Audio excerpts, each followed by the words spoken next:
C'era un campo chiamato lo Zigeunerlager, che era il campo degli zingari, che era attiguo al campo dove ero rinchiuso io. Io nel campo di Birkenau c'erano tanti campi paralleli, A, B, C, D, E. Io ero nel campo D, e in quell'attiguo, nel campo E, c'era appunto lo Zigeunerlager, che era quello dove erano stati rinchiusi gli zingari. Era un campo anomalo, era un campo completamente diverso dagli altri, completamente diverso da quello attiguo dove ero io, perché dove ero io, nel campo di Birkenau, c'era soltanto violenza, morte, era un'atmosfera terribile, e si susseguivano le selezioni, la gente ogni giorno, non soltanto quelli che arrivavano, ma anche quelli che erano già nel campo per fare posto a quelli che arrivavano, venivano mandati a morire, venivano fatte le selezioni, quindi era veramente un campo, posso dire, di morte. Nel campo attiguo, nel campo E, quello che era chiamato lo Zigeunerlager, era completamente diverso. C'erano famiglie al completo, c'erano tanti bambini, i bambini ebrei che arrivavano invece ad Auschwitz, a Birkenau, venivano mandati immediatamente tutti a morire. Invece nello Zigeunerlager c'erano le famiglie al completo, avevano conservato i loro abiti, avevano conservato perfino i capelli. Noi eravamo stati rasati in tutto il corpo, dei peli e dei capelli. Invece nello Zigeunerlager era pieno di rumori, di musica anche, perché avevano conservato i loro strumenti, facevano musica.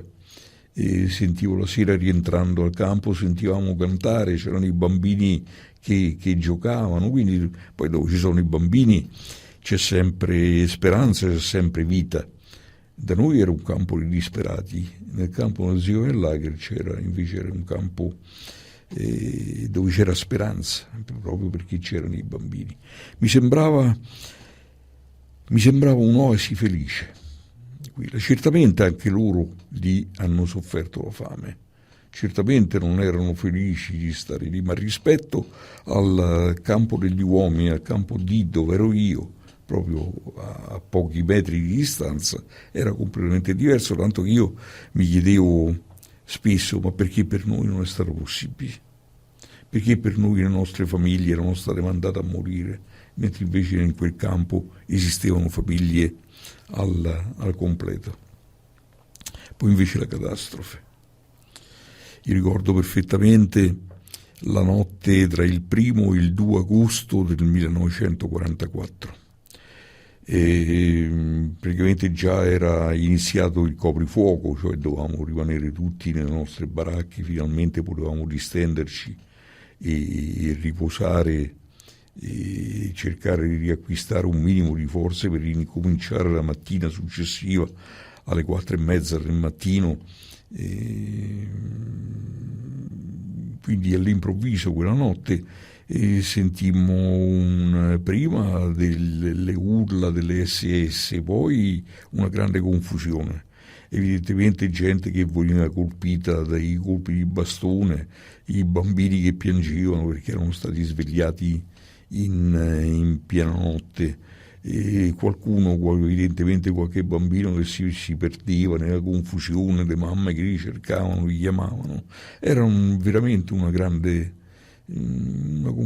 confusione terribile. Poi le SS continuavano ad urlare i loro ordini, e qualche colpo di pistola, ma non potevamo vedere niente, era soltanto quello che sentivamo. Poi all'improvviso silenzio. La mattina dopo, la sveglia era alle 4:30 del mattino. Appena svegli fu assolutamente normale, direi. Sentimmo il bisogno di andare a vedere dall'altra parte del campo. Non c'era più nessuno.